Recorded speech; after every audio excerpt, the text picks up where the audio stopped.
We are going live. All right, we're live. And it is a mess. It is ladies' night plus Officer Oak because Mitch and Sound Guy are busy. No, Pat, I'm not solo. I have Mama Boo Boo with me. Is that what you're going by tonight? Yes. Yes, ma'am. Awesome. And we have Downs Potato. Downs Potato. And then we have AZ and, of course, Officer Oak, which is the only one that has something between his legs. So that's cool. Yeah. What's up? Really. You brought what?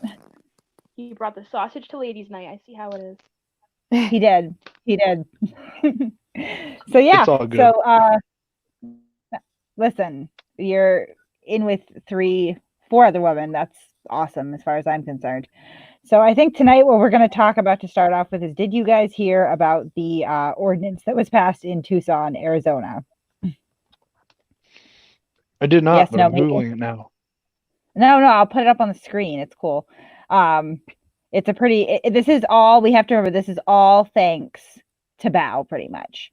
Like, he and Tucson Lori and all those asshats in Tucson, they are the ones that are responsible for this development. Yeah, Hold on, is that sharing? I hope it's sharing. Thank you, Bao. Wait, bring her back in. No, I mean, I don't think it's a bad thing. I think it's a good thing. Oh, yeah. All right, is my screen you're like working? And you have something to tape, and then you can't because Bao decided he wanted to be, get some clicks and views.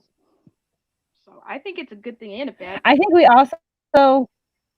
I think we have to credit Pigs Under Pressure for this too, because they or he rather definitely helped us out quite a bit. Why isn't my screen working? Wasn't Chero there, or El Chero, or who Chero? El Charo, yeah. That guy. Yeah, that man. Whatever his name is. So essentially, can we see this up on the screen, or is it not working still? It's not working. We just have Masshole Report live stream. And the logo. God help me. I apologize. You know what happened is Mitch did not tell me how to do this before I started doing this on my own. He was just pretty much like, sorry, I can't make it today. And I was like, oh, that's okay. And that was that. Okay. So now it says it's sharing. Make it till you make it. Just hit a bunch of buttons until it works, I'm trying to hit some buttons here. All right, if everyone would take out your phones and start Googling no, picture of this thing. It's okay. I will figure it out, or I won't. It says that it's sharing. I don't understand why it's not. Anyway, so I guess I'll just kind of surmise this. So essentially, they have passed a new ordinance that will make a new Class 2 misdemeanor punishable by a maximum of a $750 fine. And it allows the Tucson Police Department to arrest those who refuse to stay outside crime scene boundaries while filming at police calls. So this article from, what is this, Tucson.com actually does cite Bao as the kind of agitator that spurned this. And I know there's some questions. What's that? They used them as an example, didn't they, when they passed the ordinance? So, like, this guy is one of the reasons why we want this to pass. So they played the Bao video for the people. Yes, it is exactly. It's Bao's video. And I think that David Bailey, so David Bailey of San Antonio, which was an ex-associate of Bao, actually threw him under the bus. And this is some new information that I just learned too, which I thought was interesting. Bao lives in a van. Did you know that? I've known he was homeless. Yeah, he lives in a van. So I thought that was kind of interesting too. So here we go. We are. He's kind of, he's unstable like that. Yeah, exactly.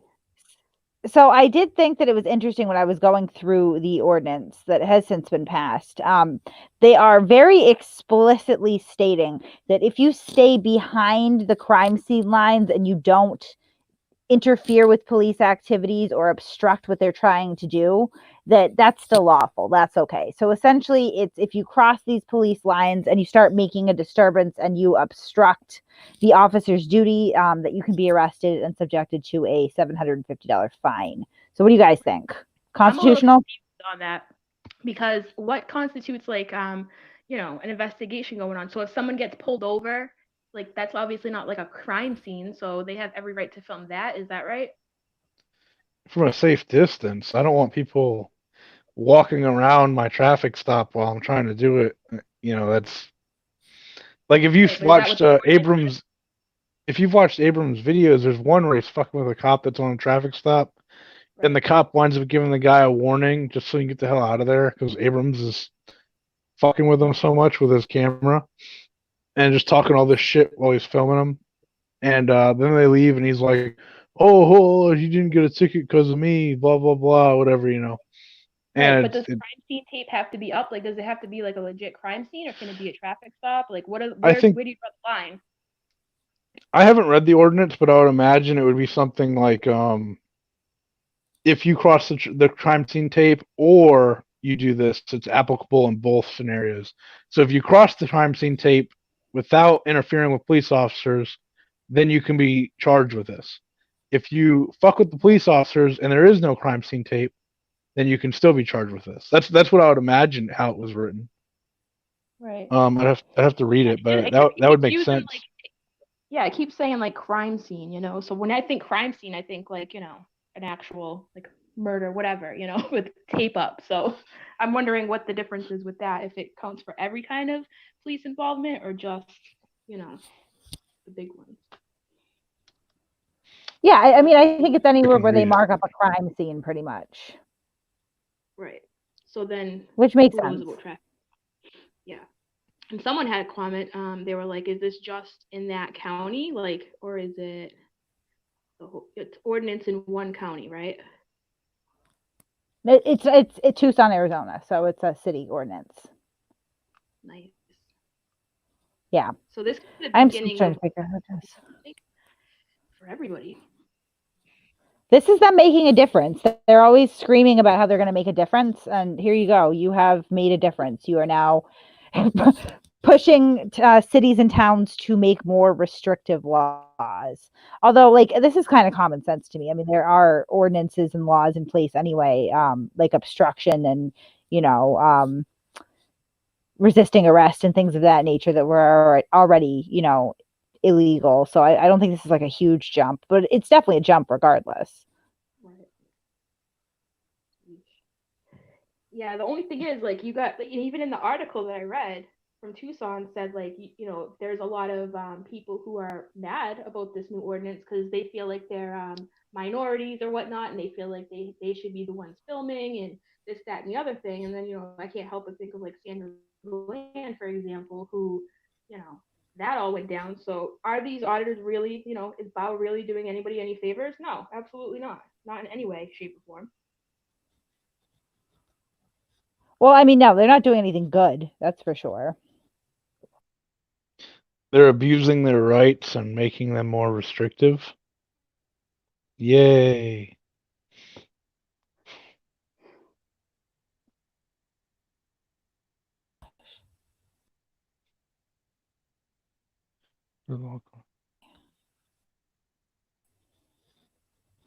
What is going on here?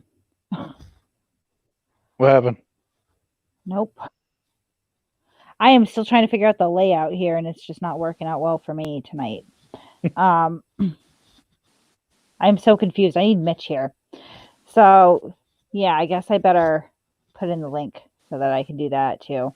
But I mean, I don't think that this is unconstitutional at all.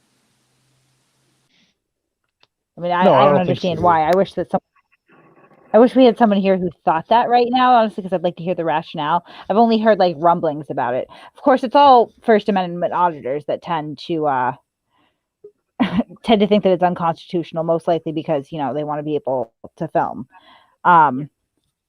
which is just ridiculous. Someone in the comments said, like, it should be up to the suspect, you know, if they think the cops are acting unlawful.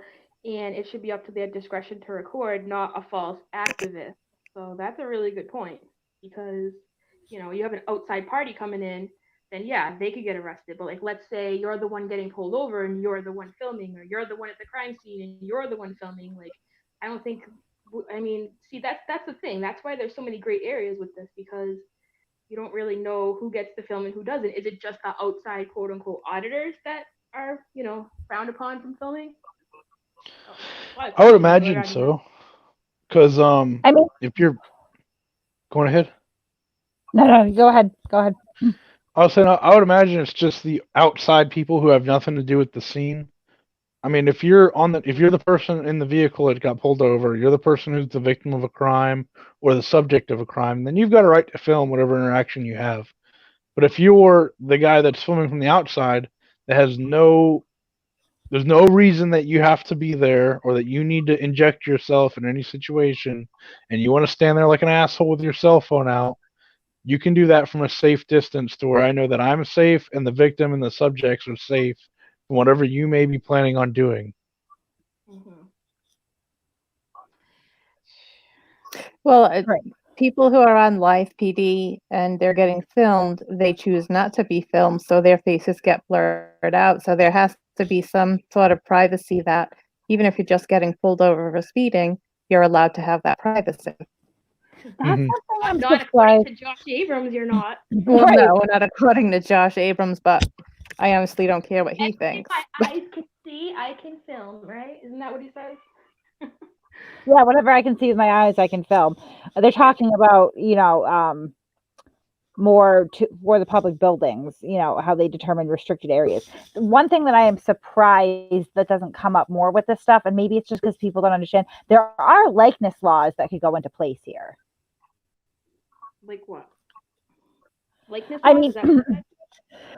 likeness laws, yeah. So you have a right to your likeness, right? So that other people can't come and take your image, your video, your name, your likeness, as a whole, and profit off of it.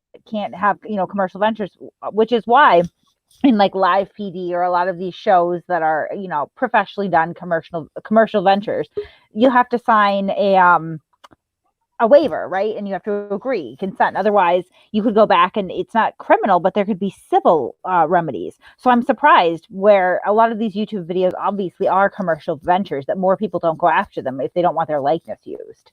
Right. Mm. Yeah. Huh. I mean, it depends. The whole thing with going into buildings and whatnot, like the post offices and things like that, like, okay, you wanna protect our rights, but what did the mailman do to you? Like, why do you have to go in there and yell at him? Like, cops I can see because, like, there are some cops out there that maybe should be filmed or whatnot, but like going into public buildings and just starting people who are trying to do their jobs, like I think that's where the hugest problem is, if you ask me. Right. It looks like we got an NJ diver that wants to jump in here. Hey, NJ, what's up? Good evening. Yeah, you guys, while I was trying to post your ordinance you were going to talk about, you guys switched over to poster 7?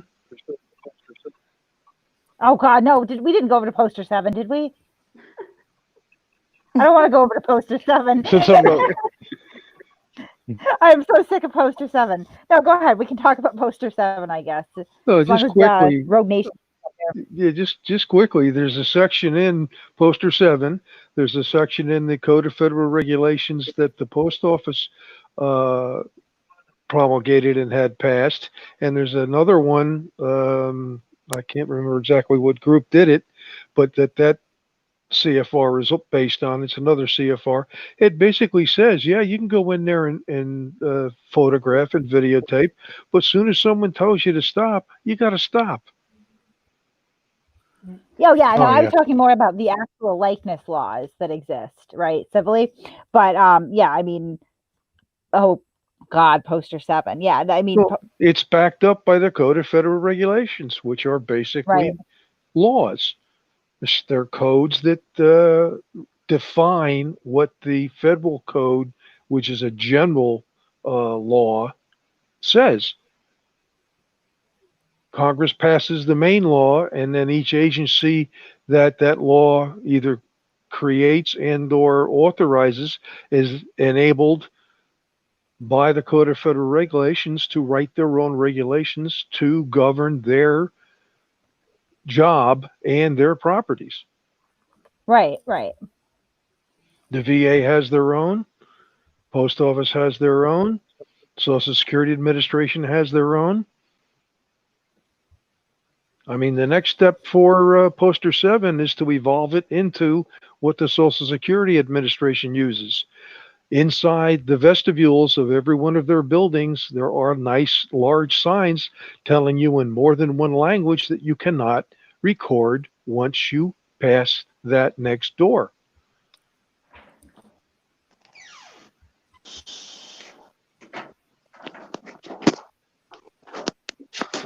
That's probably our that's gonna be our whatchamacallit, Poster 7 talk for the day. Oh, I got it to work. Excellent. Sorry, I was really distracted trying to get that layout to work. All right, great. So yeah, no, I was talking about like this laws though, although the Poster 7 argument has been riveting in Discord for the last how long, guys? How long has that been going on now? Honestly, it's been like 3 weeks of it, right? How about 4 or 5 years? I meant just in our server. It comes in and Poster 7 just takes over the whole damn server. It really it's frustrating. But I mean, we're not even talking about post offices today, just in general. Oh, the thing is easy pickings. That's the reason they all do it. The end all for it though is a few of them have been arrested for it and they've all been convicted. What it just comes down to is people just don't want to bother arresting them for being in the post office filming, but they can and they'll be convicted. And if they don't agree with it, then they're not reasonable because a court has deemed of reasonable people of their peers have deemed it illegal to do. And if they don't agree with that, then they're not reasonable. Yeah, it all comes down to someone in authorization telling you to stop. Shiva, what do you think? How are you doing? I'm doing very well, thank you. Thank you for having me on. Always. What do I think? I think this is kind of interesting because I started reading up around the Second Amendment just a little bit, purely in relation to freedom of the press. The first? Yeah. Sorry, the First Amendment. Yeah, sorry, it's late. You're not from here. You could have done. It's late. Yeah, he's I'm 5 not hours from ahead there. of us. It's kind of it's now like 3:20 in the morning for me. So. Oh my goodness. And I suppose the whole auditing thing, because I'm kind of new to it, I have a lot of questions, especially with regards to the freedom of the press, and those are for auditors mainly. But I suppose a question that has arisen in my mind as a result of the ordinance being enacted is do the auditors ultimately represent a threat to the freedoms of the press as outlined in the First Amendment? I mean, do they themselves, in what way? I think the byproduct of their behaviors. Yes, because like if they go out and hassle, police officers or people who work at post office or librarians or whatever, and then the authorities just kind of get sick of that, then are they going to start wanting to take more steps to try and curb people's freedoms to do things like film police officers? I think so. Yeah, I think that this is, I don't think that this is an unreasonable step. They're not really, this ordinance doesn't necessarily ban or outlaw anything that wasn't, No, and it's very, it makes that clear in the very first kind of paragraph, doesn't it? It does. Yeah, It's the third one that I've been able to find. I think what'll happen is eventually, I mean, so like before, we had auditors. We didn't need those kinds of laws that were restricting on things because we felt, we need complete freedom to do this stuff. And we didn't see a problem with it. We never had a problem with it. But then we get these douchebags that come and they abuse that right and they make it to where it's a problem. And they people are interfere. seeing it. Yeah, and people are seeing it and they're like, look, this is a problem. We're not going to fucking live like this. We're going to vote and legislate law into the books that makes what they're doing illegal or harder to do.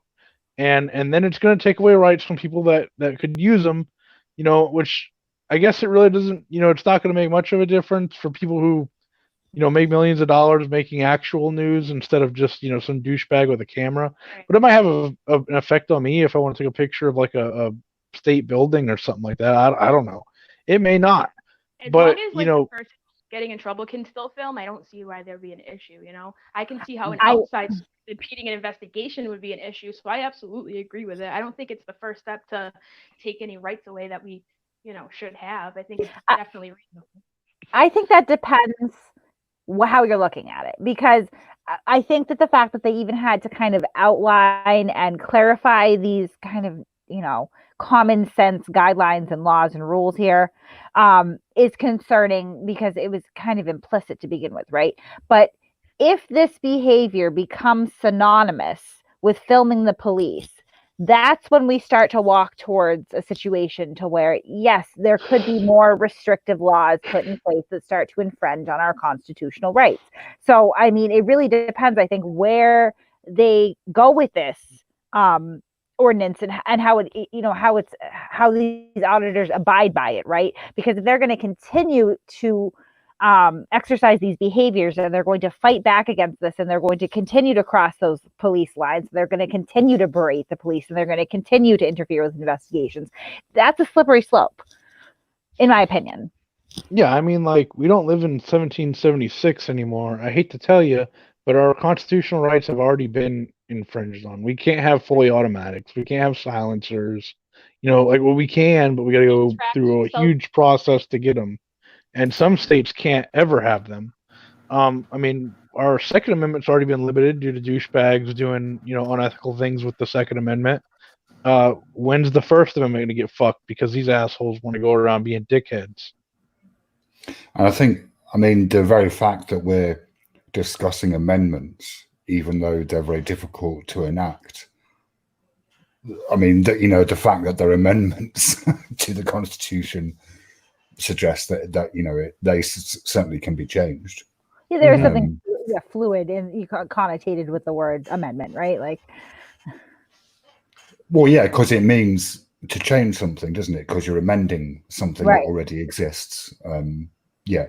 So, and I think that the idea, it seems, I mean, there does seem to be this idea that the amendments are kind of written in stone, but the very fact that they're amendments kind of means that they're not written in stone.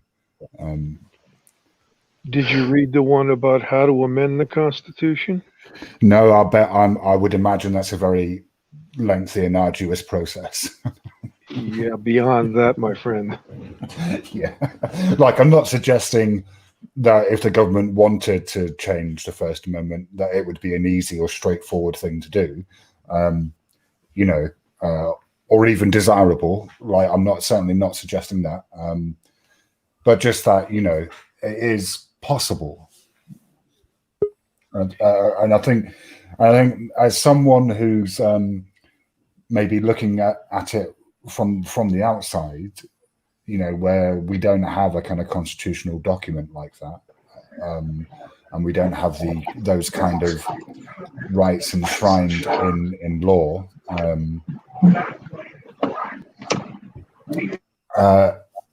Yeah, I mean, the whole kind of thing just seems like, I mean, it's an area of interest for me, I suppose. Yeah, sorry, I hope I'm not waffling. All right, I just swapped NJ for Texas Wolfman for a minute, and then we'll swap NJ back in at some point. But Texas Wolfman, what's up? Good evening. Good evening. So I think I know why you're here, but I'll let you go ahead and say what you want to say about that. Well, I missed the beginning of the show. I'd assume, by the way it was titled, that you were talking about the Tucson, Arizona situation. Yep. And yesterday, a long time ago, I used to audit, Been out of it for a couple of years now. And yesterday, I seen a whole lot of people saying, "Well, who's David Bailey? Who is David Bailey?" And allow me to introduce myself. This is David Bailey. Okay, I figured that's why you were here. Bailey. Yeah. So yeah, what are your thoughts on this? David Bailey. Well, if things go right, excuse me a sec. Excuse me.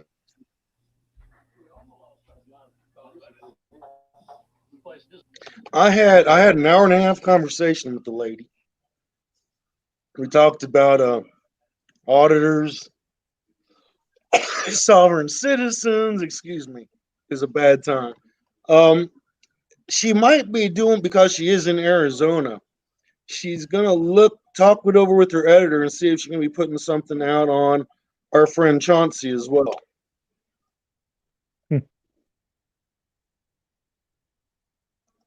I believe your people are familiar with Chauncey Hollingberry, correct? Oh yeah. Yeah. Of course, we are familiar with Chauncey. Oh my gosh. Yeah, I know. So you're talking about the woman who wrote the newspaper article, then, correct? Correct. Okay, all right. Yeah, I was talking more about the ordinance. Like, do you agree with it, or? I haven't read the law myself, and I told her that when I first spoke to her, so I could not comment on the law specifically. But what I did tell her is I don't see why they can't do more to stop them with the laws that are currently on the books. 99% of the audits that I see out there, they're already breaking one law or another. They don't need to put new ones in place. But that's the way our government works. Yeah, I mean, I think that I think that a lot the ordinance just kind of does outline and firm up laws that already exist. Essentially, particularly around disturbance and obstruction and things of that nature.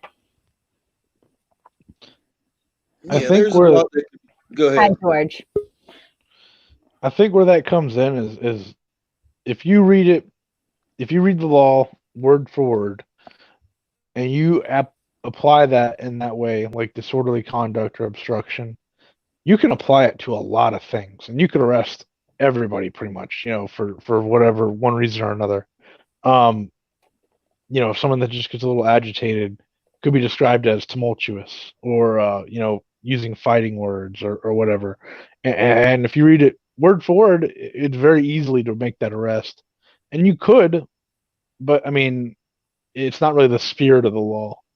And I think if they had taken those laws and rewritten them and reaffirmed that the auditor behavior would be applicable to them, then they could have negated making a new law in order to do that. I mean, I don't really see the harm. And again, I don't feel like it's terribly restrictive, this ordinance. I don't think that it is. And it certainly, I don't see it in any, I mean, I'm not a lawyer, but nothing like jumps out at me as like, holy crap, that's really unconstitutional. Like it seems perfectly reasonable to me. What I don't like, and those that know William Dinan in Discord, he always says that there's no absolutes. Absolutes are a horrible thing, and unfortunately, that's true. Because the way I look at it is that it leaves a lot to be arbitrary. Again, some people think there's a 10-foot rule. You have to be back 10 foot, but it's not. It's arbitrary, depending on the circumstances of what's going on. But it leaves room for cops that are in a bad mood to abuse it and push people back and keep pushing them back and keep pushing them back. That's what I don't like about it. Yeah, but the thing is, the man with a gun who knows more about his job than you do is telling you he needs the space. What ground do you have to stand on to argue with what he says is part of his crime scene?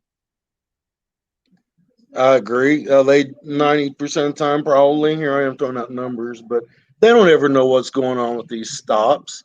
They roll up on them, pull out their camera, and have no clue. Sometimes they might if they're listening to the scanner and things have been said on there, but most of the times they'll see lights, they're going to pull over, and they have no clue what's going on. Oh yeah, I mean it could be. So I mean, we're always taught, there's no such thing as a regular stop. There's no regular stop, but there are a lot of regular stops. But you can't get in that habit because there is not a regular stop. They could change at a moment's notice. Why do you need to be filming that, a guy with a cell phone? That's what I just don't understand.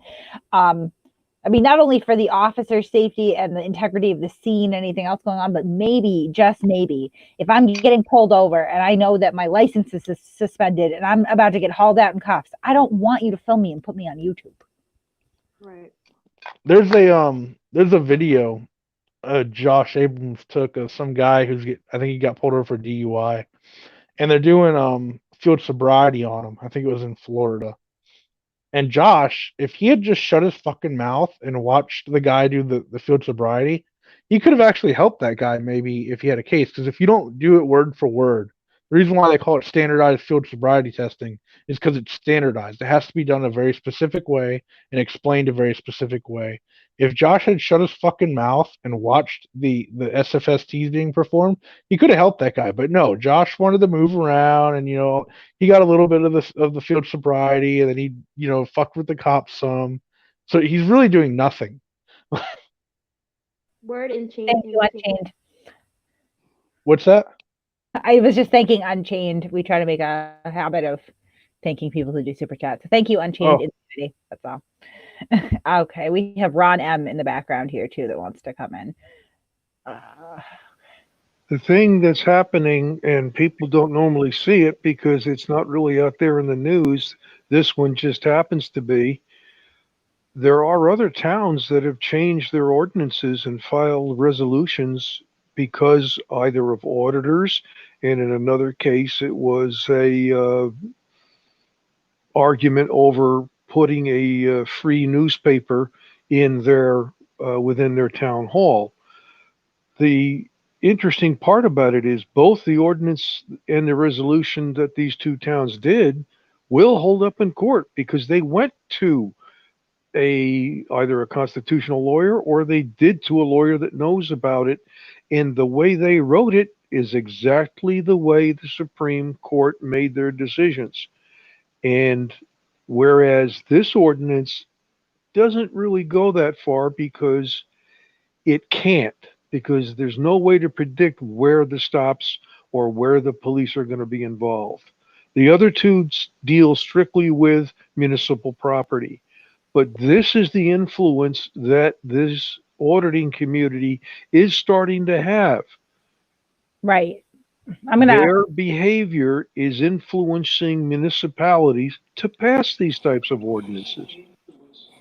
So Ron M is joining us. I just backstaged Texas Wolfman momentarily. So Rod, what's your 2 cents here? I'm sorry, say again.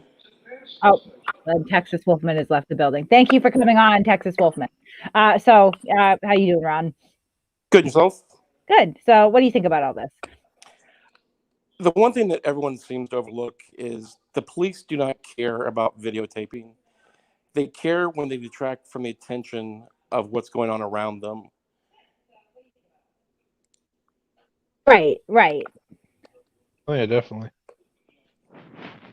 I like, speaking as a police officer standpoint, I don't care about videotaping because I have a camera on my chest. It doesn't make much of a difference. And I but think when you're making a show, I think that's Go ahead, part of the Kate. reason these ordinances are being passed, though, is because you have more and more police officers on these videos that are like, yeah, I don't care if you're filming me. So now they need to up the ante, these frauditors, and they need to find something that they do care about. And a lot of the time, disrupting their investigation or their scene is something they care about, rightfully so. Exactly. It's like the point I brought up the other night about the flashlights. The fact of having a flashlight doesn't matter, but once you shine it into my eyes, I can't tell if it's a flashlight, a handgun, a rifle, whatever it is, no matter how you hold it. You can have it low, ready, high, ready, low stance, high stance. If you distract away from me, I'm going to defend myself until I know what it is. And I'm not saying you have to drop and shoot somebody, but you're going to be ready to respond to something. Right. I saw one video on Facebook the other day. It was some guy. I never heard of this auditor before, but he was walking around in front of some building or something like that, and he had a ski mask on. And every time the cops would drive by him, he shoved his hands in his pockets. And I guess eventually, like, he did that, and the cop like walks up and pulls his gun out, and like they're like, "Oh, look how bad this is," you know, and like you don't know. Like it's funny because the video goes on, and when it first starts out, you don't know what the guy's been doing. You just see the camera, and the cop comes walking up, and then he says, "Take your hands out of your pockets." And he pulls his gun out, and you're like, "Oh shit, that was a little crazy." And then the video keeps going, and he starts talking about how he's wearing a mask and this and that, and he shoved his hands in his pockets, and he kept doing it intentionally to incite the police to a reaction. Right. And he got the reaction. You know, he fucking got it all right because the cop fucking pulled his gun out and pointed it at him and was like, "Take your fucking hands out of your pockets." Well, we've touched on this before, so it sounds like we have two officers on the panel right now, but I'm not an officer. Downs Potato, you're not an officer. AZ, you're not an officer. So let me ask, and Jay, you were not either, correct? Son of one. Okay, so you're the son of one, but we'll go around. And when, as a cop, when do you know when to draw your weapon?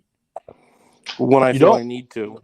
Right. That's what I mean, though. And I'm telling you, I just did that fat simulator that one time. It was like 2 hours of my life. But one thing that I walked away with was just, wow, there were so many scenarios when you don't, as a civilian, you don't know what to do. You know, there were times when Mitch and I were like, oh, we're not going to draw our weapon on this guy. We let him approach and then he shoots us dead. I had Mitch mauled to death by a German Shepherd because I didn't want to shoot the dog. Okay. So, and these are all based on real life encounters. You know what I mean? So, I mean, I can't imagine how you determine when to draw your weapon, which makes me as a civilian, I don't want to create a situation where there's a question of that. The two things they teach you in the academy is the hands are what's going to kill you. You got to keep focused on the hands at all times. And secondly is reaction is slower than action. And what that means is if you know what you're going to do, I have to react to that. So you try and be at least one step ahead of that person. And that's what these cops are doing. And they're getting, these auditors are going to start getting the responses they don't like when cops start drawing their guns on them more and more. And that's what I fear of when something might happen. Right. And so I think these ordinances are being put into place to try to curb the issue. Are you all Totally familiar agree. with that auditor out in California that runs around dressed in And tactical idiots gear? like James Freeman, Bao, and these are the twits that are pushing the limits that are causing problems like this. And they want to say they're not, that the cops are sovereign citizens. We're not sovereign citizens. They're the ones that don't want to adhere to the rules and laws that are put out there already. And like I said, no one cares about being videotaped anymore. There's cameras everywhere. The disconnect these idiots have is they put theirs on there for clicks and shares and monetary value. We put ours out there for our safety and the community's safety. Right. And like Kate said, like, it's sad this ordinance even has to go into place because it is common sense. Like, you see an investigation going on, you see an officer dealing with a situation. The last thing anyone should be doing is jumping in like, oh, these are my rights and I can just film you and I'm going to talk over you and I'm just going to, you know, make the whole situation even more hectic for you, you know, when you have to watch two people now instead of one. So it should be common sense, but common sense is not that common, obviously. Oh, no, exactly. And it's like that one video a couple weeks ago, I think, where it was El Churro and Freeman, where they were flanking the officers. That is a real threat. And Freeman made a point that is, if they want to hurt them, they're not going to see them coming. That is very true. But it's also very true there's some sick bastards out there who want to be as close as they can, who can get a video of them doing something harmful to a cop or for a lawsuit. Yeah. Absolutely. There are instances where mass shootings have been broadcast live by the perpetrator. It is absolutely not outside of the realm of possibility that something like that happened. It already has. New Zealand. Right. And these are the things that are going on in the back of our mind. We're trying to focus on a vehicle. We're trying to focus on what's going on in the vehicle. Now we have two twats circling around us.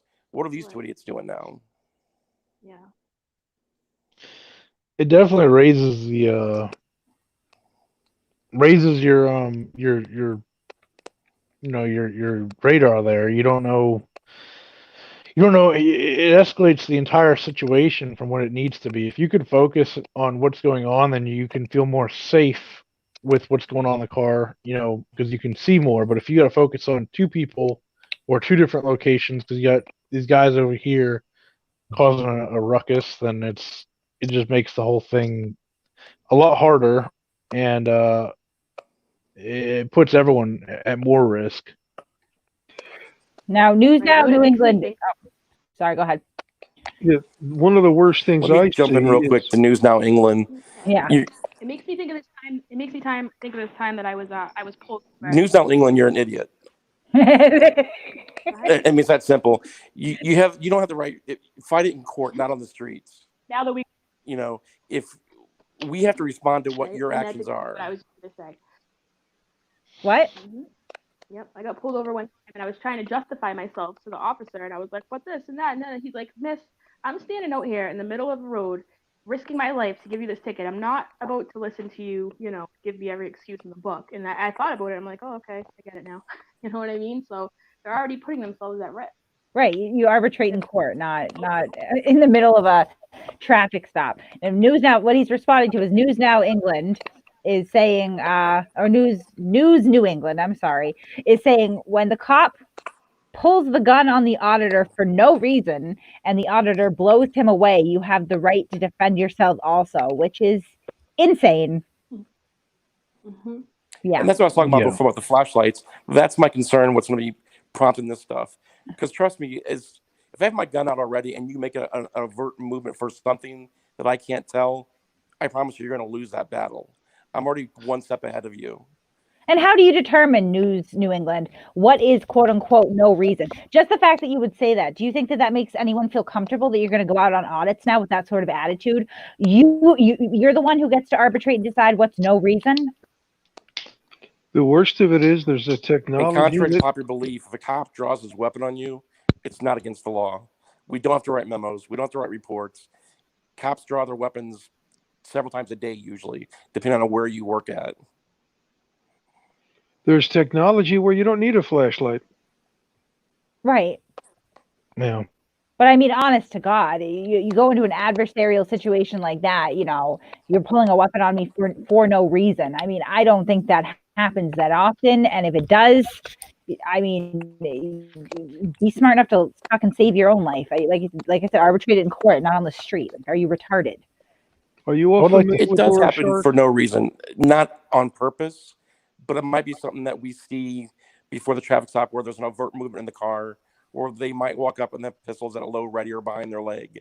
But as soon as they see that it's a safe situation, they'll reholster their weapon. That's for a reason, though. Right. They don't see it that way.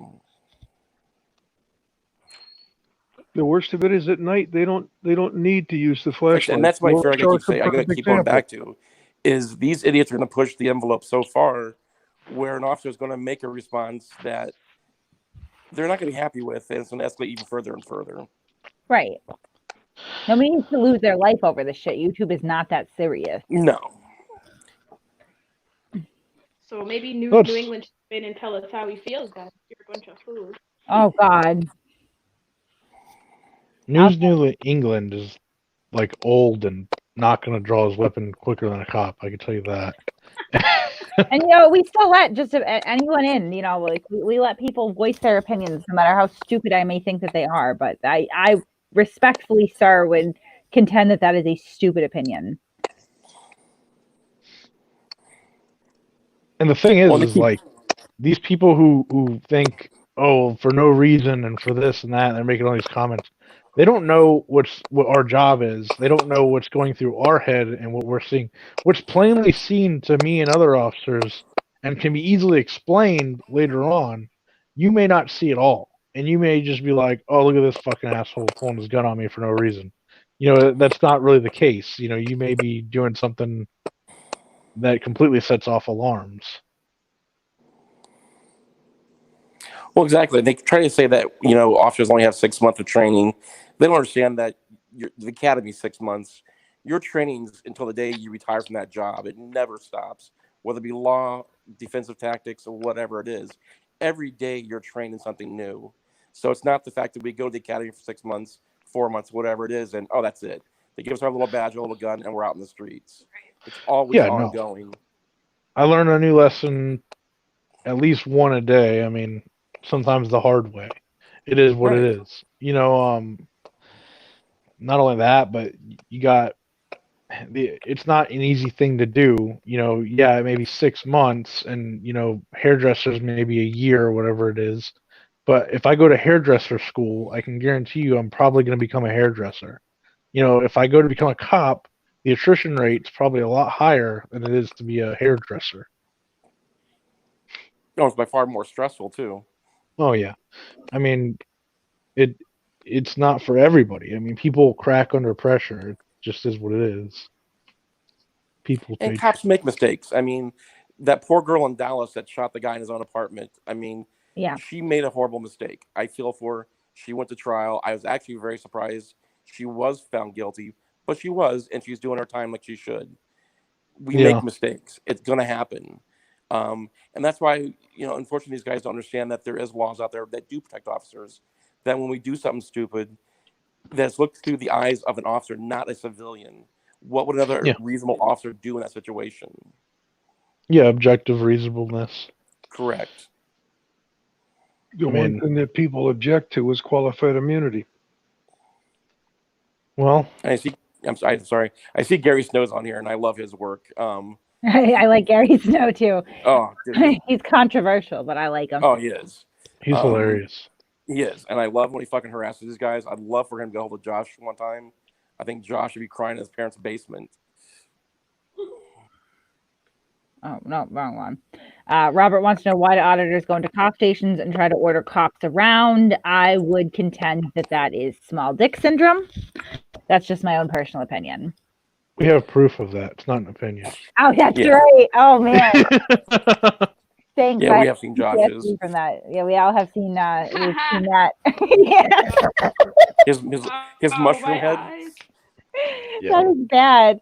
No, I Oh man, let me put the picture of So bad.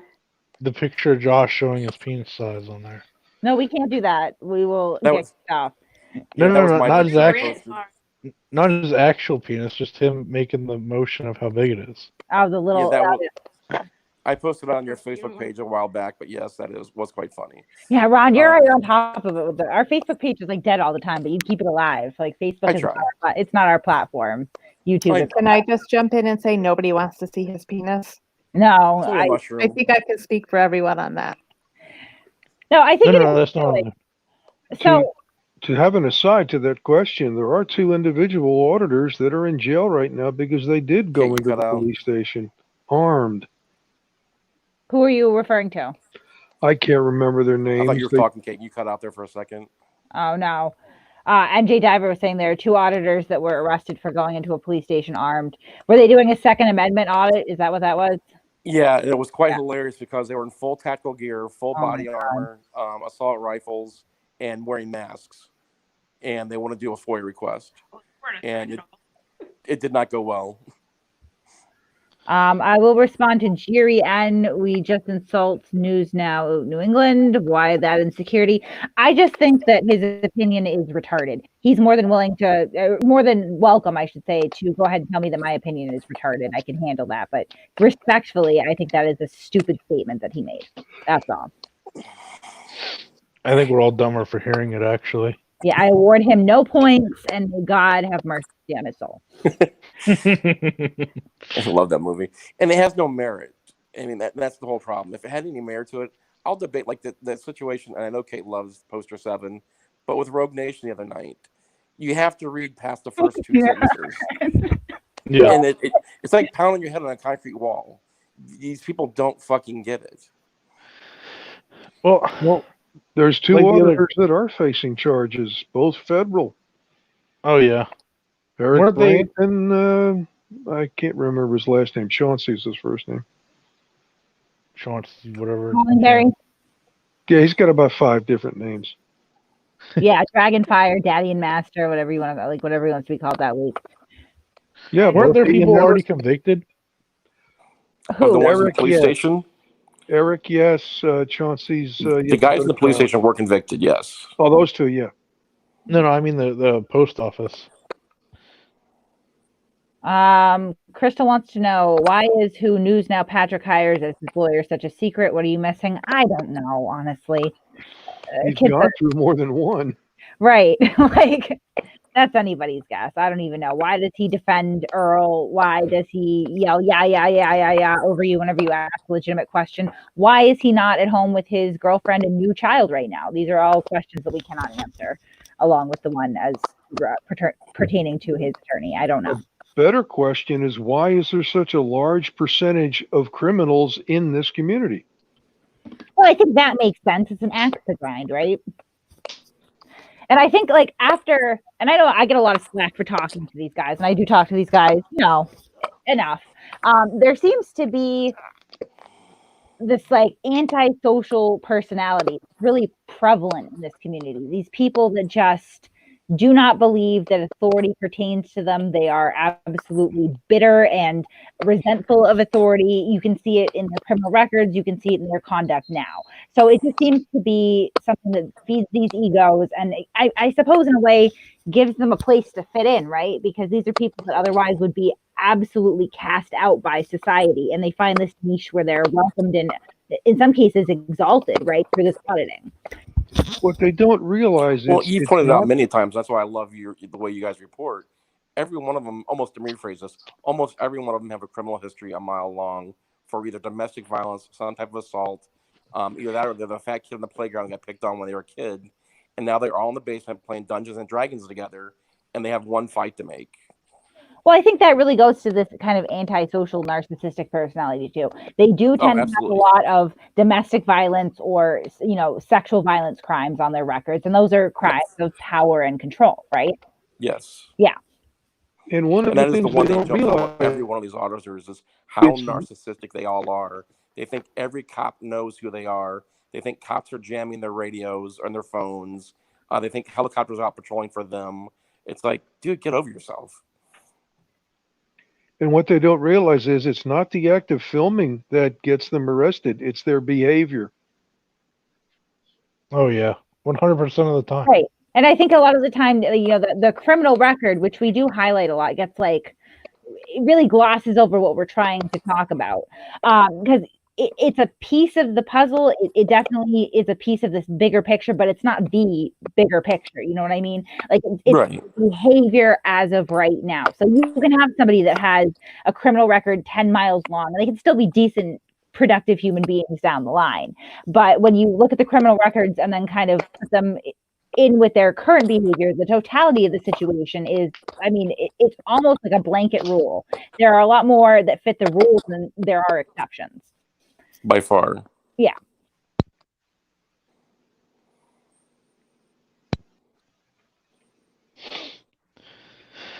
What makes it even funnier is that some of these are running around with open warrants. Oh yeah, that's not smart. Well, in a couple of cases, it doesn't matter because it's misdemeanor warrants. Yeah. Yeah, and they're not going to do much on them. Especially right now with the COVID deal. Have we seen the AA video with Will and the racist comment towards the black guy? I haven't seen it. Have any of you guys seen that yet? Yeah. Oh no, that was Glenn. I didn't see Will. So Will What? You're a robot. Losing you.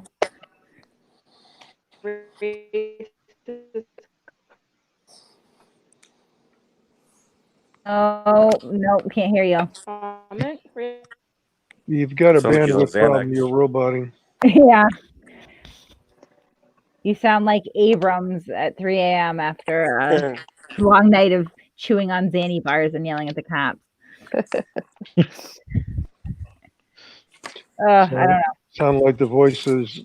What cracks me about Abrams, and he's my biggest pet peeve of them all, as with most of us, is the little bastard is so polite to people in stores and stuff, but yet when he gets around his butthole friends, he just fucking he's bipolar.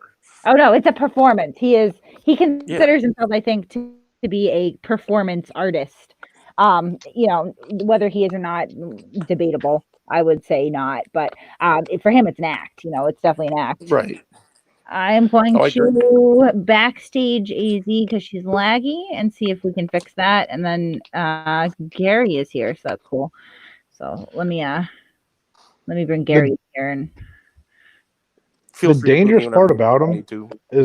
is they think they're like patriots and they're doing this for some Yeah. sort of good cause, and they think they're like on the same level as like U.S. military, and they're frankly they're not even close. They're hindering the public, if anything.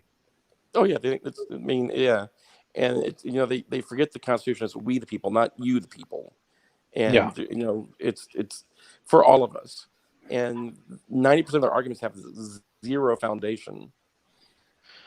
Oh yeah, I mean they make the narrative before they even walk up. There's a couple videos Josh Abrams have made where he will be like, he'll have his camera out and he'll be like, "Oh look, this cop's sleeping." You can clearly see the cop is just sitting in the car talking to his buddy next to him. There have been some where he's actually caught people sleeping. I mean, in that instance, it would be a simple call to the police department and make a complaint. I mean, it wouldn't be, let me go harass this guy, like. Oh, you mean like News Now Patrick? And they don't. I mean, I'm not trying to justify who's now being you sued. can't tell me not every officer does not fall asleep in the car once or twice, especially working graveyards, or pulling a double. I mean, is it great to do? No. Is it has it happened to people? Yes. Yeah, I mean, I've never done it. I definitely wouldn't make it a habit. If I ever like saw another officer doing it, I would probably scold them on it and be like, "Yo, what the fuck you doing? Someone's gonna come up and blow your fucking brains out while you're sleeping here." Like that's not cool. And they always say it when we say in this day and age. Well, unfortunately, in this day and age, that's very true. Yeah, I mean, it happens. It happened in New York. Yeah, exactly. It happened in New York. It happened in Dallas. It happened in Seattle not too long, or not Seattle, up on upper state Washington, where those 5 officers were sitting eating lunch. And some asshole walks in, and they just don't get it. Is the sad part. And that's the dangerous part about them, is because they're fans. They get so wrapped up in this, and they really believe that the cops are doing all these horrible things and stuff, and they think it's a patriotic thing now. Just like, people that go up and shoot up churches or whatever, white supremacists. It's almost like getting to that point where it's going to become a trend to go shoot up police officers because they're the enemy of the Constitution, and this is the patriot thing to do. Well, I mean, even what happened in New Josh Zealand? tonight made a stupid comment about an officer who was killed about his blood soiling the ground or something to grow the tree or some bullshit. Yeah, he's always got some dumb shit. Right, and his little groupies, they fucking like little lemmings go running over there and jump all over that shit. Yeah, they love that. Fucking, I mean, I've heard it all. Quote? Yeah. Rodney King cops beat him up. Were they right? Gary, how are you tonight? I'm good. I didn't want to butt in when everybody was talking, but I mean, when we're talking King about cops beat him. We're talking about this. I can't read the rest of it. My first experience with the First Amendment auditor was at the funeral for a fallen police officer, and this auditor repeatedly posts videos. Every time a police officer dies in line of duty, he says that freedom is granted. The Rodney King cops, I think like 52 of the 56 strikes were justified, which is definitely seems excessive, but that's anecdotal in a time that things were different. I'm sorry, I think you cut Gary off. It's just shocking to the general public to see that Gary, sometimes it's necessary. Yeah, I'm still here. Okay. Hold on, I'm gonna. Oh no, we lost Gary. All right, I'm gonna switch. And Jay, I'm gonna put you backstage for a minute because we got DDT here. So here we go. And we lost. Oh no, we got Gary back. There we go. Okay. I'm Sorry learning. about that. No, I'm learning.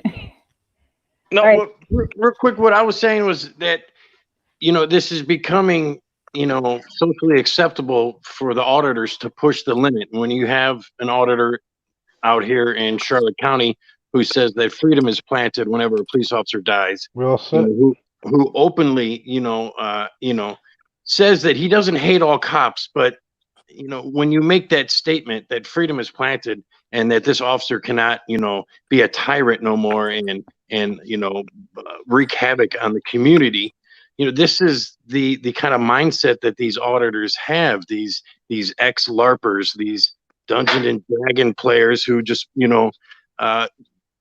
found a medium for them to gain attention. And in Josh Abrams' case, he can monetize his channel, and this is what he does for a living. This is what a lot of these auditors do for a living, and that's a fact.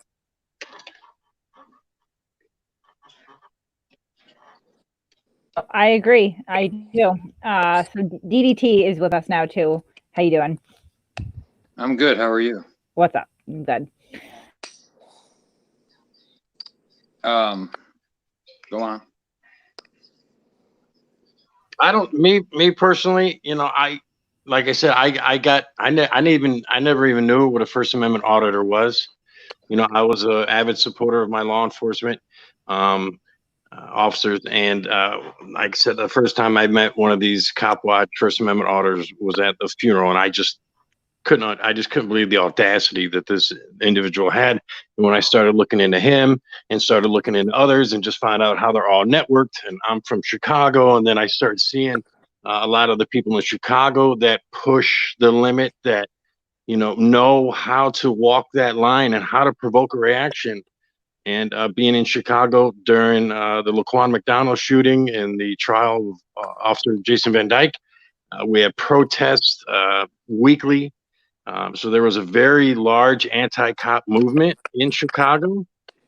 And in 2016, and just so happened, we had over 800 homicides that year in Chicago. So this anti-police movement, be it from the First Amendment auditors, it has repercussions on our community.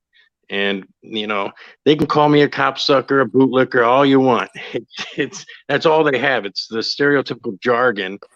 That's their argument to you, who someone who supports your police. Right. Well, they'll call the police thing if they need them. Right, and of course they say they never call the police, and they always do. If their audit isn't going good, they're going to call the police, because that's. Oh, yeah. I mean, it's all about the content. It's all.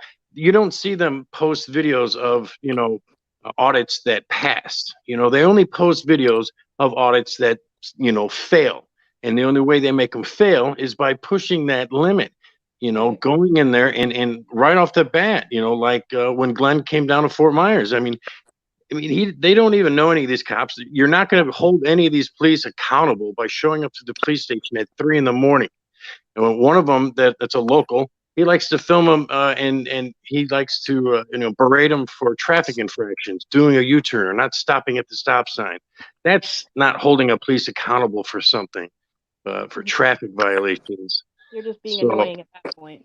It's just for content, and this is what this group of people like. That's why they have 300,000 subscribers. That's why it's just this movement, this anti-police movement. And if you support the police, then you're some kind of I've recently been called everything from racist, fascist, they looked up my police report, and I have a police record. I have resisting arrest on my record. And it's just like what Mitch was saying, I'm 43 years old. I've done stupid shit in the past. I was very confrontational with the police. I didn't comply. When I didn't comply, I was arrested. I was tased because I was drunk and I was an asshole and I didn't listen to the cops. But I think most people, when they reach a certain age, an age of responsibility, when you become a functioning member of society and you actually look and see what our police officers go through on a daily basis, so every time they wake up, kiss their family goodbye and head on out, you earn a little bit of respect for the men and women. These First Amendment auditors, they don't deserve anything. Right, like No Keith said, respect. act grind. They're mad about something that happened in their past. They got arrested, probably rightfully so, and now they just want to, try to make them look bad at all costs. Plus, they're just going to get paid for it. So, I highly doubt they would match that same energy if they didn't have a YouTube channel and clicks and views to make. If they were out in public, would they really give a crap? You know what I mean? No, they only do it because they have their phones, they have their channels, and they're trying to make a buck. Oh yeah, for sure. Hey, Abrams got called cops. Don't choose his arrest. I like TV Jeff is saying the auditors are the biggest bootlickers when they don't get their way in public. Amen. They call the police. Some of these guys have the police on speed dial, either to get their content or arbitrate their pay disagreements. How many times have you seen, like, we got somebody making some noise here? Somebody looking at Well, the supporters do too. Their channels, they lock down the chat rooms and things of that nature. I was basically summoned up here to call out my anybody who was addressing me, calling them a noob. Well, I can guarantee you this: back in 2012, 2013, the whole, it might have been 2014, the whole Kelly Thomas thing. You know, I had to sit there for hours analyzing that video and then re-uploading it, and that was way back then. And I stepped away for a while, and I'm, recently back. So if anybody wants to, if there's naysayers out there, they can be naysayers all they want. There's another guy up here in Michigan, Saginaw, Michigan, got gunned down by 6 cops, circled because he had a knife in his hand. Well, there is a People 10-foot rule. Same thing with Laquan McDonald. He pulled a cop out. He pulled a knife out on Jason Van Dyke. So, if that guy complied, I guarantee you 99.9% he would probably be alive. If we have a problem with criminals not complying with police orders, and then we also have a problem with people more concerned about a criminal's rights than they are about their wrongs. Well, you're talking about a whole nother subject. I just came up here to clarify what I was saying, and that's all I did. I think I did a good job. So if you got something to add, I guess maybe. I mean, the Kelly Thomas case, that's the one from Fullerton, correct? The homeless guy? Mm-hmm. Okay, so those police were acquitted, as I recall, Yes. correct? Yeah, more or less, yes. Wait, well, in court, you're either acquitted or you're not. There's no more or less. And real quick, the people Well, they got let off really nice and easy. They were acquitted. No, they were let off really nice and easy. Little slap on the wrist.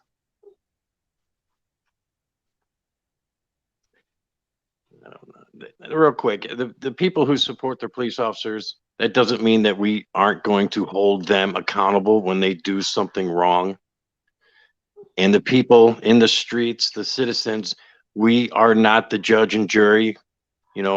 Every person, be it a cop or a private citizen, they have the right to have their day in court. Well, that's why they have objective reasonableness and why they look at the instance from a police point of view. I'm not sure of the case you're talking about, but if you had a knife, How could you not know that? The case of Kelly Thomas? Really? You don't know anything about that? Well, I'm trying to. NJ Diver, I'm really disappointed in you if you don't know that case, man. Well, it's me. I thought we went back a little bit, man. People step in at different points to it. There's a whole nation of controversy. I'm familiar just because this is where the whole shit comes from. I mean, just got to say that. Yeah. Okay. Well, he did. That was. Thank you. Okie dokie then. No, people come in at different junctures. Kelly Thomas, I don't have it in front of me right now. I know it was in Fullerton.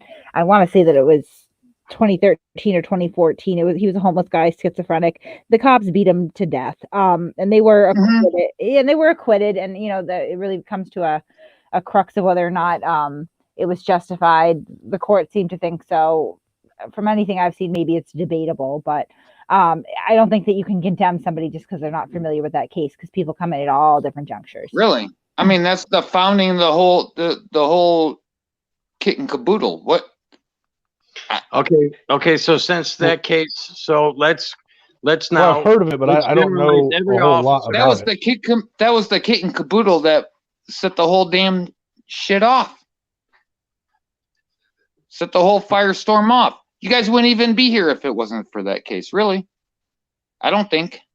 Just my personal opinion. I could be wrong. What I'm saying is I'm not familiar with the case. I know I've heard Well, of it, how but could you I not don't. be familiar with that case? I don't know what. How could you never? How really? That's you can astonishing. argue. You can It's argue. really astonishing, Bristol, that you're not familiar with that case.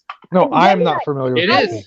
I never said I am familiar with that case. Did I not just go through it and say that I was familiar with that case? Well, yes, you did. Yes, you did. I'm whatever. saying I'm not familiar with the case. I Right. couldn't He really is talk not about me. it. He is not me. I go by Kate, but you can call me Bristol if you like, but I am familiar. I would contend that, maybe Kelly Thomas was the case that started this whole. You could say that Eric Garner started this. You could go back and say that. No, it's not Eric Gardner. It was Kelly Thomas. In your opinion, I was there. Don't worry about it, hon. Don't hun me. Let's not do that. You could go back and say that Rodney King laid the foundation for this. I mean, you're speaking to your internet was not a big thing during Rodney King. It was a national. It was a national thing. It was a CNN, Fox News kind of thing, but it was not a YouTube kind of thing. Right. But Eric Garner was, I mean, to say that Kelly Thomas is what spurned this First Amendment auditing is, I mean, that's your opinion. It is not fact. It's fact. I've never Are heard you here to speak an to our auditor manager? say anything about Kelly Thomas. Well, no, because you guys weren't around, apparently. No, I don't know what to tell you. I've never heard an auditor say anything about him. Well, because they're all fucking leeches. Duh. Why would they want to? Why would they do that? It doesn't make sense for them, does it? Not when they just collect dollar over dollar. Well, it would if what you're saying is true. If this is the whole basis for everything. It is true. I mean, it happened. Yeah, I'm sure, but I don't know the details on all of it. So I apologize. Actually, Kelly Thomas was 2011. So that's fairly recent. Right. But when did the auditor movement really start? Closer to 2014. What happened in 2014? I'll let DDD answer because he's apparently the expert on all things. What happened in 2014? Don't put words in my mouth or claim I'm a knowledgeable I things. just asked a question. What happened in 2014? Here, let me put a play in your book. There was a oh my God! How do you not know what happened in 2014? Several murders. How do you not know? You should know. No, Eric Gardner happened in 2014. Oh my God! How do you not know what happened? Someone's got okay, auditors. I'm not sure. Whoever we have here, you gotta put some headphones or something on. You are echoing, so. But it was Eric Gardner that happened in 2014. You see the insurgence of the First Amendment auditors somewhere between 2014 and 2015. So, although again, Kelly Thomas may have laid some groundwork, just as Rodney King did back in the 70s before the internet was even a thing. You can ask any truther back in the day; they're gonna tell you, "Don't worry about it." Okay. I don't ask truthers anything. Why are you gonna go back 8 years? We're not even. Why don't you catch up to the present, maybe? You're the one who brought up Kelly Thomas, right? Which was I brought it up as a reference point, as a beginning point. As a beginning point. Oh dear Lord in heaven. And then you yelled about how we were not familiar with it. Enough to talk about it, at least. And that Kelly, he must know about Kelly Thomas because it's the thing that started, this entire auditing phenomenon. What I'm telling you is that I would disagree very much so. Then you're saying we can't go back 8 years. You think so? Kelly Thomas was 9 years ago. Do you want to separate maybe cop watching from the auditing? You could do that. They're all kind of the same. You might have a better argument if you did that. They're all the same. You would have a better argument. Is all I'm saying. What? Cop watching and First Amendment auditing is all the same. It's all part of an anti-police. You see, an anti-police movement. It's an anti-police movement. They can say as much as they want. oh, we're just trying to, we like the good cops, but we just want to hold the bad ones accountable. Well, then how do you know who are good and bad when you walk into a police station and just start berating all officers with a camera? Well, I agree. So I agree. it's an anti-cop movement. They don't like the thin blue line flag. They think that's offensive. They get triggered. They don't like that flag. They want to start a whole movement to remove that flag. It's a superiority issue, and they need to have some kind of power over the police. That's why they say that's my building, my car. I pay my taxes. That's my car. They want to have some kind of authority over the police officers. I don't even think it has anything to do with Kelly Thomas or Eric Garner. I think it's more or less just a reason to go fuck with the police. Well, no, but something has to, something did, these instances did spurn something that showed these people this gets a lot of attention. It stoked an anti-police fire within society. It definitely created a divide between civilians and the police. That's indisputable.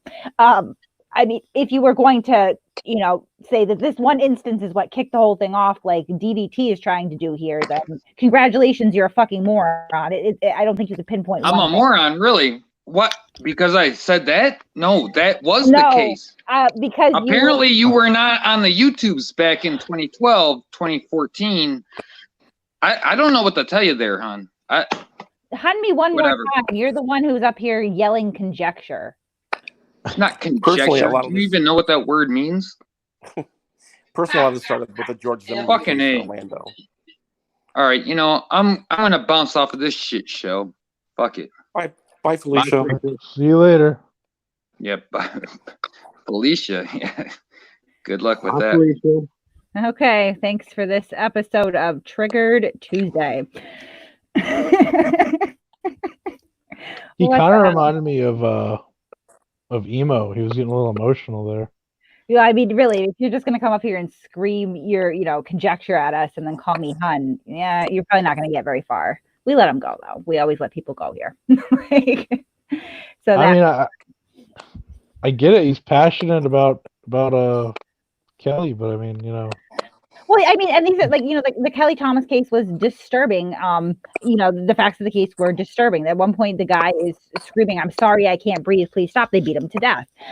It was determined in court that they were behaving within their training and the confines of their duty, and they were justified. Okay. Eric Gardner, to some extent, that was a concerning case, and all these things did kind of compound into this, atmosphere of cop watching and auditing, in my opinion. But we're way past that at this point. Like, we are way past that. Oh yeah, that's exactly. It wasn't just one incident. You have George Zimmerman in Orlando, you have Eric Garner, you have Michael Brown, right? And like Gary said a few minutes ago, 99.9% of these, had the person simply complied to what they're being told to, it'd have been done and over with. They'd be alive today. They all would be alive. Eric Garner, Mike Brown, they would all be alive if they simply stopped. If the cop asked you, stop, put your hands up, right. But no, because not only is there an anti-police movement, but there's also especially in Chicago, there's a movement to where, they don't want to, they're not, it's almost, it's cool to not listen to what a cop has to say and then put it on film. And then you talk back to the cop. They get away with it so much and it makes good content, and so they don't comply. They're like, fuck the cop. I'm not listening to that. And that's just part of culture now, especially in Chicago. That is culture. We don't listen to the cops. Fuck the cops. We're not going to do what they tell us to do.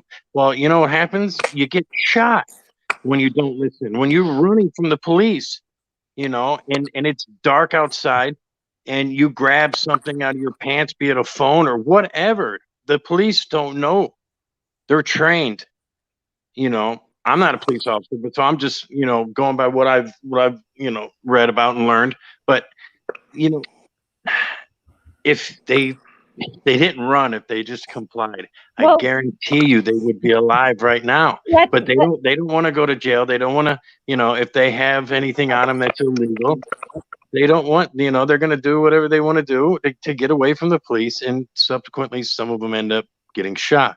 let's take the speculation out of it anyway, and just let's take a moment and realize that we know these people's names.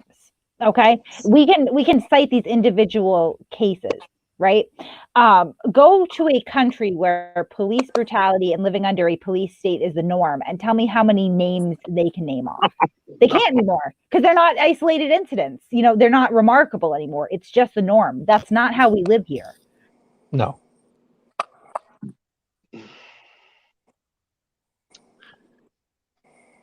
It's all very interesting. I mean, there's no one thing that started it all off. There were always riots, and Oh, you know, there was a time when the country came together around 9/11, and we were all pro police. So then, you know, it started to go back downhill from there, and then, you know, we had other things kick off, and then the auditors sprouted it you know, it just is what it is. You know,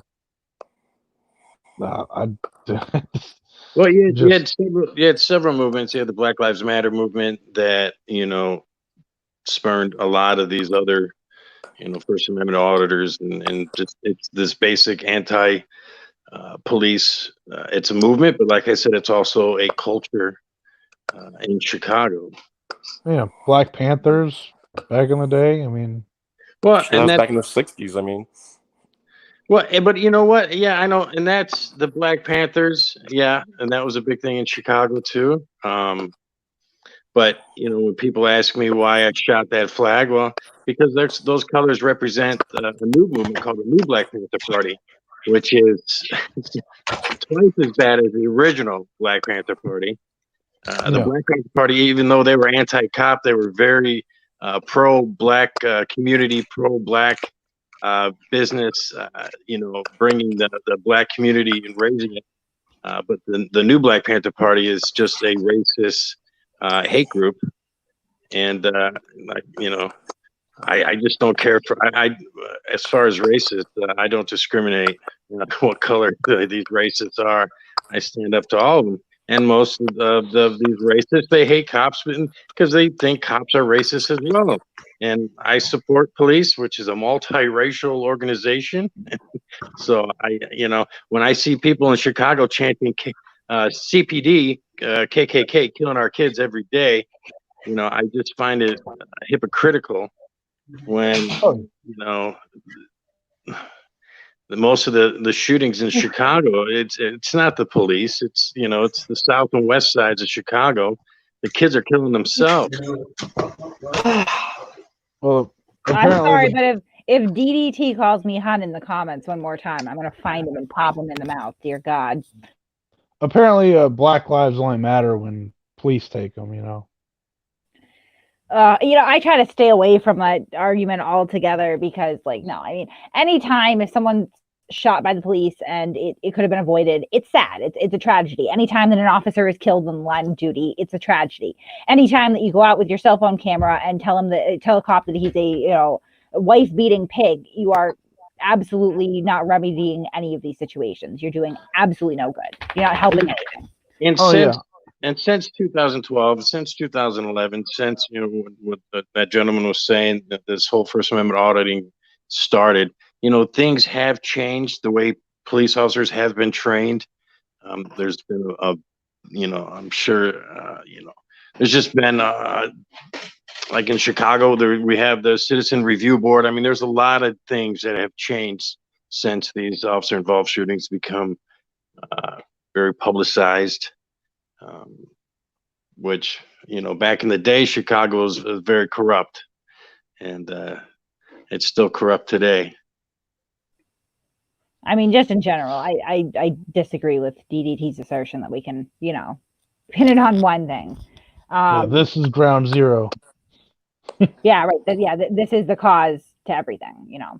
And it's really kind of a straw man argument in the sense that, like, you know, what we're looking at on YouTube today has absolutely nothing to do. Go ask Josh Abrams who Kelly Thomas is. Ask him. I mean, he may know who Eric Gardner is. It's a little bit more recent, but he doesn't understand the merits of those cases. He doesn't understand the facts. There's no knowledge behind any of it. I guarantee you, he's Googling him right now, and in his next video, it'll be all he can talk about.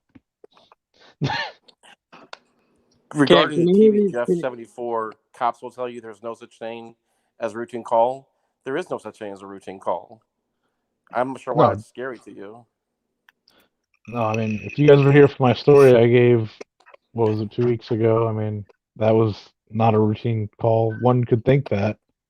It would change pretty quickly. I mean, just watching the videos. I mean, there's a video a couple weeks ago, like a 74-year-old grandmother leading a traffic pursuit because she didn't want to get a ticket, and then getting tased because she kicked the cop in the balls. That's awesome. It was pretty funny. I can imagine taser You're knows grandma. no supposed age to put that in limit. the water. I'm sorry? That's what I told you. Oh my God.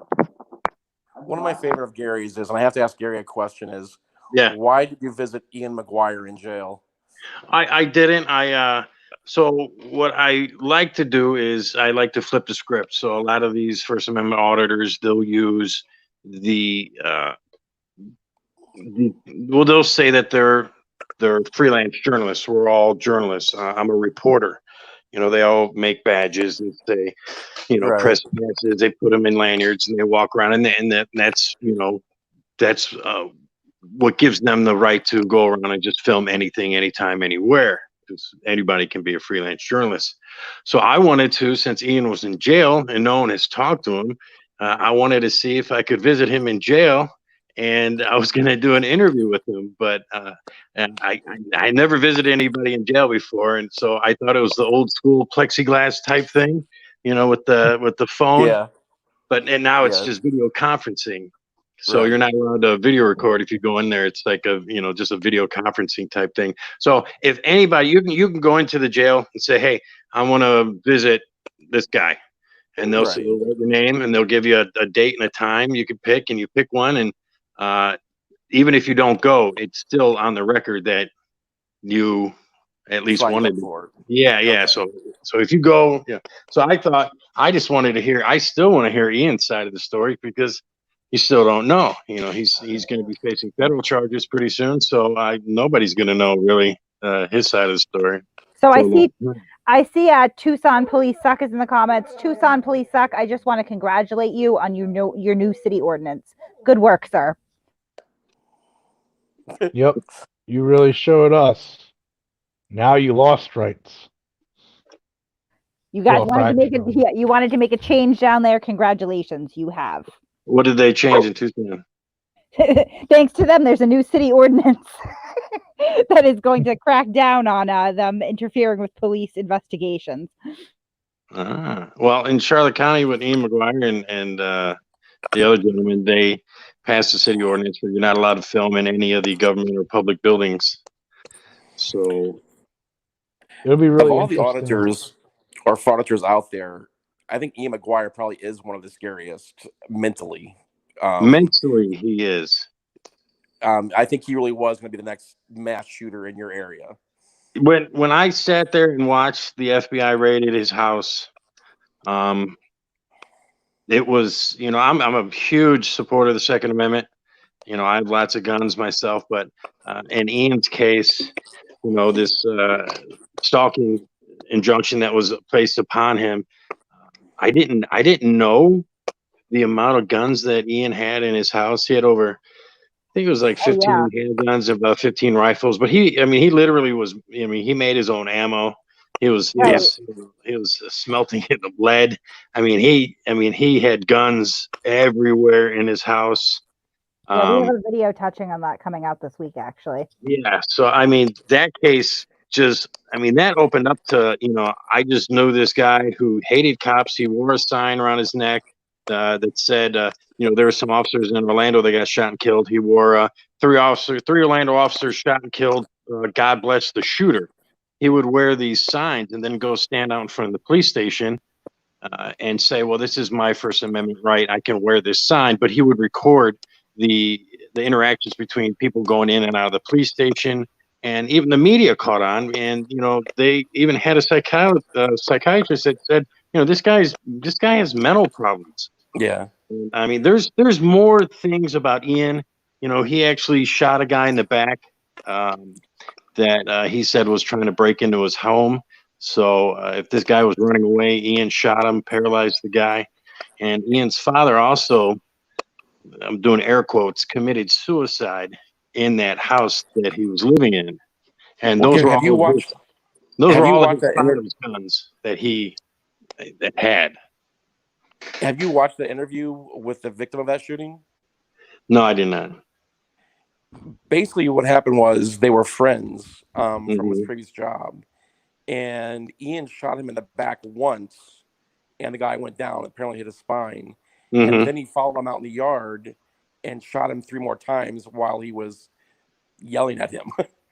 So it wasn't like 4 rapid shots. It was like bang, and then Ian starts yelling at him, and then bang, and it was like torturing him.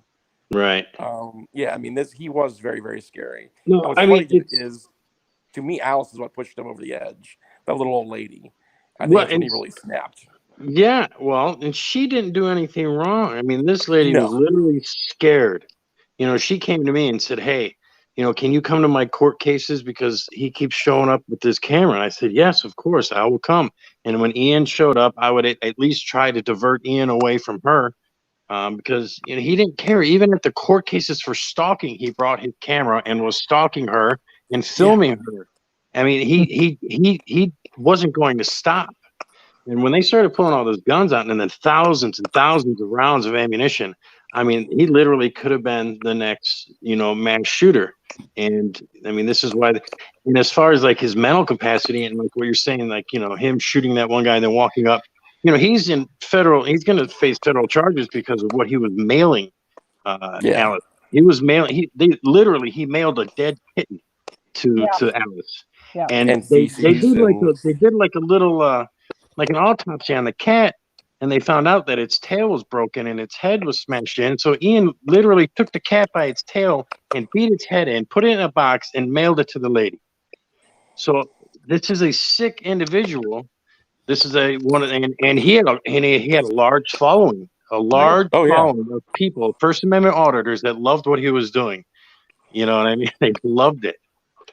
And they That'll hated be it. the next. I actually, you know, confronted him and I audited him and asked him why do you do this? Why? Explain to me why you do this. I don't understand. Ian was the second First Amendment auditor that I met. And, you That'll know, be the next Josh Abrams. well, and and then I told you guys before, I found like it's just odd that they're all connected. All of these First Amendment auditors are connected down here in Florida with Rogue Nation and Fenton Vargas, and then it goes up to Joe Cool in Chicago, and they're all connected somehow, and they all travel, and this is like you know, they're all vying for those views, and you know, if I create a YouTube channel or something, their biggest argument is, well, you don't have a lot of followers, you know, like that's gonna bother me. I'm not doing my YouTube channel because I want to gain followers, or maybe one day I'll monetize my channel. I'm doing it because this is the medium that you guys use, and if I can expose who you are, why you do this through your medium, then I'm gonna do it. I don't care if I don't get a lot of subscribers. I'm not in it for the subscribers. You know, I'm in it because I support my police.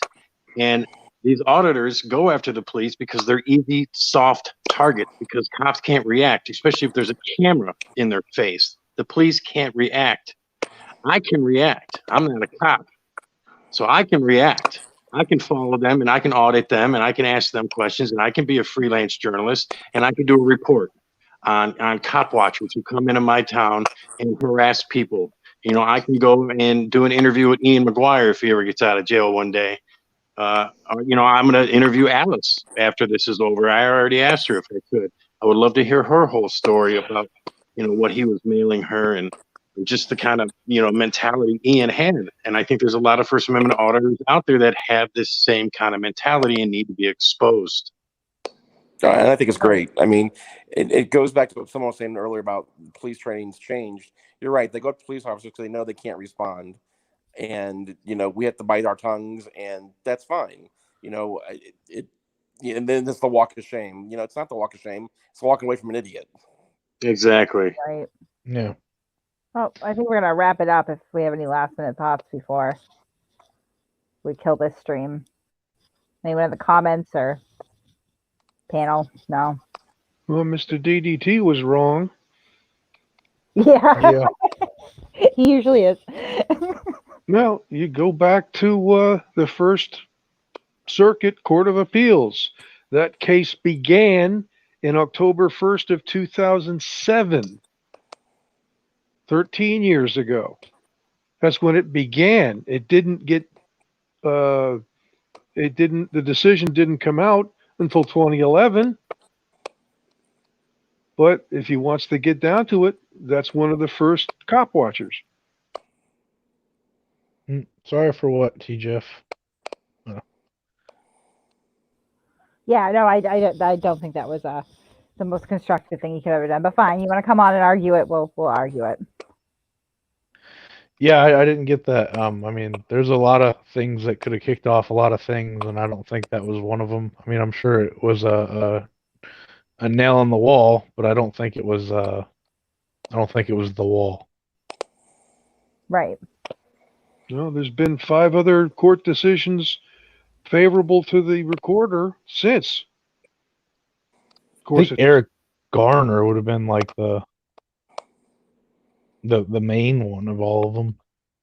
I think Trayvon Martin, because that's when the president chimed in.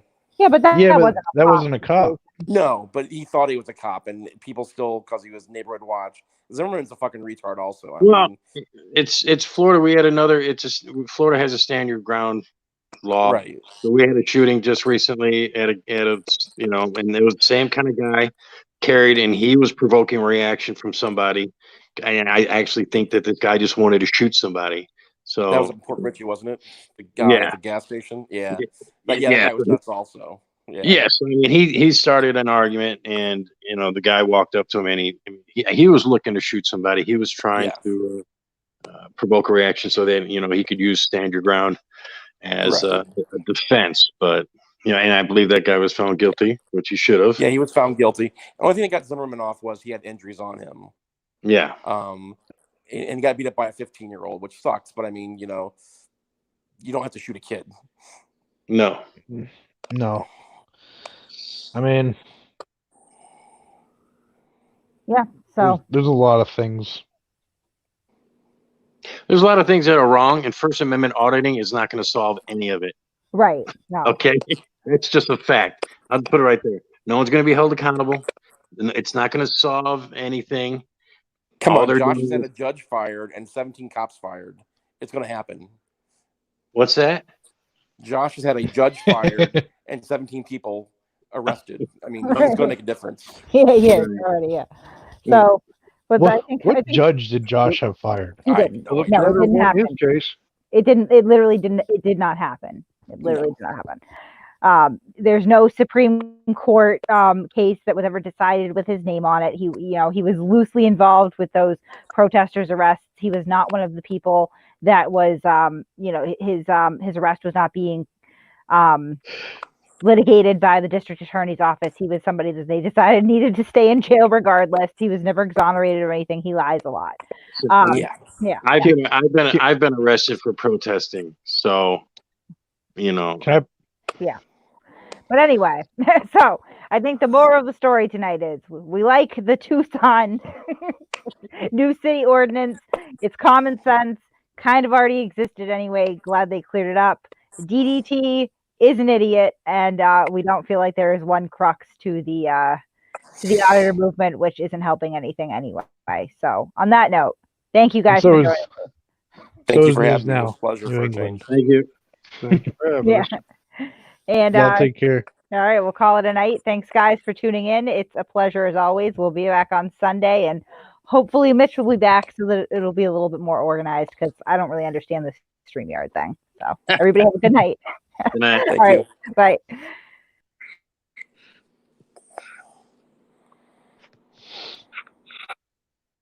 Good show, y'all.